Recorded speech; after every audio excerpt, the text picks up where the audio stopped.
Good Moed, everyone. B'Shus Rabbi Rosenbaum. It is my honor to address the entire congregation going into the second days of Yontiv under these unique and trying times. The title of today's Drasha is Fingers and Hands. And what I'm referring to is a unique passage in the Haggadah that perhaps we overlook. It's buried somewhere in Magid. We're already focused on the wonderful Su'udah that awaits, or perhaps we've already just consumed a cup of wine on an empty stomach. Regardless, we tend to overlook it, and yet it's fascinating. The Baal Haggadah tells us that there is a three-way dispute with respect to the number of makos that the Mitzrayim experienced. The first position is that of Rabbi Yossi. Rabbi Yossi says the classic understanding that there were 10 plagues in Egypt, and since those are referred to as an etzba elukim, those are referred to as a finger of God. On the Yam Suf, when it's referred to as the hand of God, Yad Elokim, it was fivefold, and there were 50 plagues. The second position is that of Rabbi Elazar. Rabbi Elazar says no, that each makkah was comprised of 4 components, and therefore in Egypt there weren't 10 makkos, but rather there were 40 makkos, multiplied by 5. On the Yam Suf, there were 200 makkos. And the final position is that of Rabbi Akiva. Rabbi Akiva said that each makkah, in fact, had 5 components, and therefore there were 50 plagues. In Egypt, multiplied by 5 for the Yam Suf, there were 250 plagues on the Yam Suf. So the question was it 10 and 50, 40 and 200, or 50 and 250? But everybody agrees, all 3 positions agree, that it was fivefold on the Yam Suf. Why? Because the Yam Suf was Yad as opposed to Mitzrayim, which was Etzba, which was hand. What's the significance of hand, Yad? What does this mean? Is it just a nice drasha? So as I mentioned before, I've been reviewing this year the Haggadah of Rabbi Yechiel Yaakov Weinberg, the Baal HaSridei Eish, and he writes something that is remarkable. He says that the difference between Yad and Etzba is the fundamental perspective difference between that of the quote-unquote Egyptian and that of the Jew. He says the Egyptian, they were Ovdei Avodah Zarah, and therefore they see life as disparate parts, individual components, no connection between different things. Everything's its own Etzba. It's its own little piece. It's disconnected. It's its own unique, unrelated episode. But the Jewish perspective, Klal Yisrael, they see the Yad. They see that everything is part of a whole. Why? Because Klal Yisrael is united under the banner of Shema Yisrael, Hashem Elokeinu, Hashem Echad. We're united under the banner of belief of one God. Everything that happens is attributable to one force, one Hashem. And therefore, we understand that everything is interconnected. So this etzba versus the yad, the finger versus the hand, is a fundamental shift.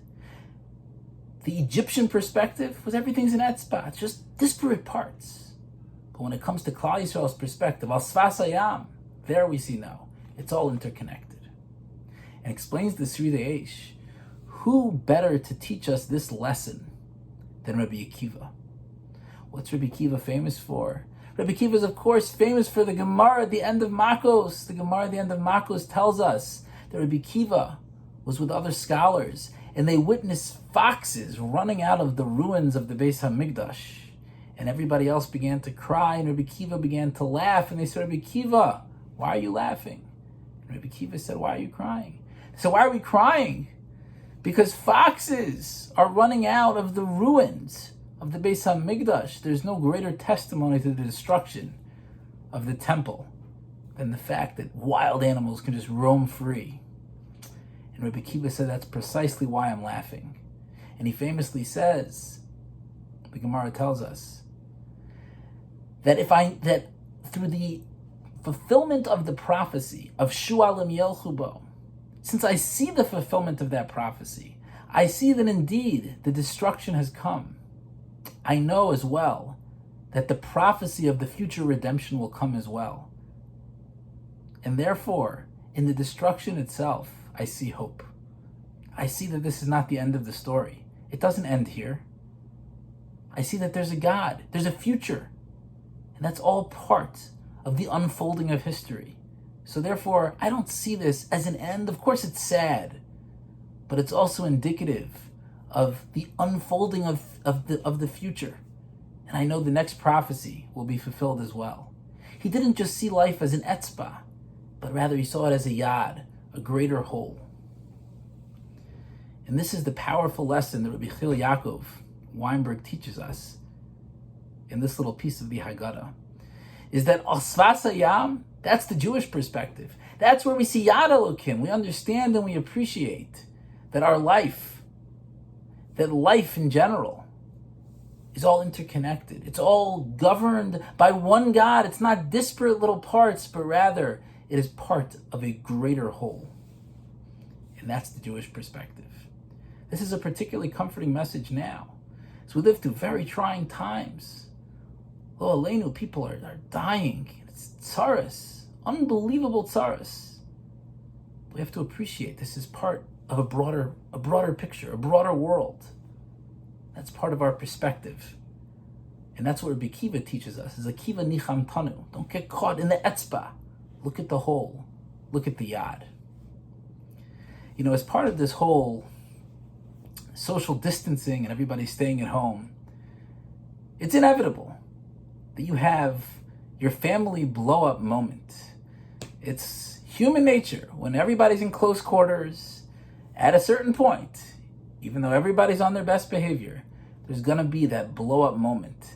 And somebody in your family is going to do something, and it's going to be like lighting a fuse, and boom, all of a sudden, all of that pent up emotion that's been holding us back for the last month of everybody being on their best behavior, and how could you do this, and this annoys me, and that annoys me, and everybody's going to jump in on the action, and the more the merrier.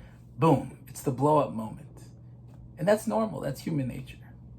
But perhaps from this idea of the Haggadah, the idea of the perspective of Klal Yisrael, to take it down on a practical level, is we can appreciate a different perspective with respect to others as well. And that is that, look, everybody is complex. People are complex. They're comprised of so many different elements. So let's be patient. We understand now is the time we're all together, for better or for worse. Let's be patient. Let's not blow up at each other.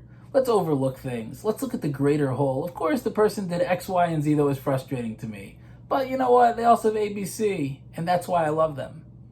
That's okay. Embrace the person as a whole. Don't get focused and fixated on individual components, because then you're going to have your blow-up moment. It'll just make the time even more difficult. So this idea is not only true from a Klal Yisrael perspective, but on a practical level as well. It's something that can help us get through these times. In addition to this idea, there's also a thought with respect to Yetzias Mitzrayim. And that is that Yetzias Mitzrayim, as the Rambam tells us, is that it's not enough, is that we think about, we commemorate the fact that our ancestors left Mitzrayim, but rather the mitzvah is incumbent upon us to look at ourselves as if we ourselves experienced the Exodus. What's the explanation for that?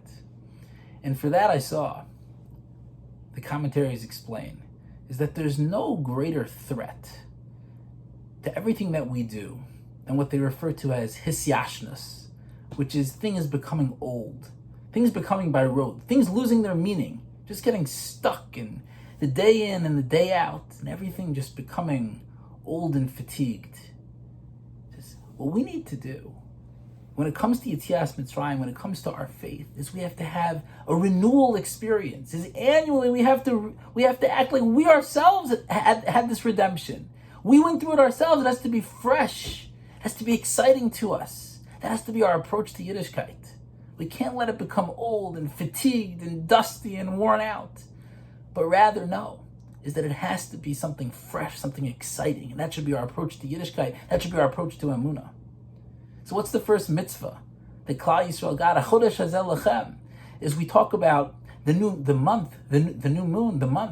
The moon cycles around, and every month it becomes a new moon. The notion being the concept is that hischadshus, the idea of renewal, is something which is so critical that the first mitzvah we received had embedded within it this notion of hischadshus, the notion of renewal. So I think if we take these two ideas, the concept of the Jewish approach, according to the Sridei Eish, the idea of Yad, of the greater picture, the notion of annually, this is the time in which we have to renew our perspectives. We have to start fresh. As we approach the second days, as we approach the time to commemorate Kriyas Yam Suf, we can have these perspectives in mind, and it will help us both on a religious, broader level to appreciate the times that we're in, and on a very practical level to enjoy and appreciate our loved ones and our families. And with that, I bid you a good Yontiv. You should have a wonderful, healthy, enjoyable, and meaningful second days of Pesach. Good Yontiv.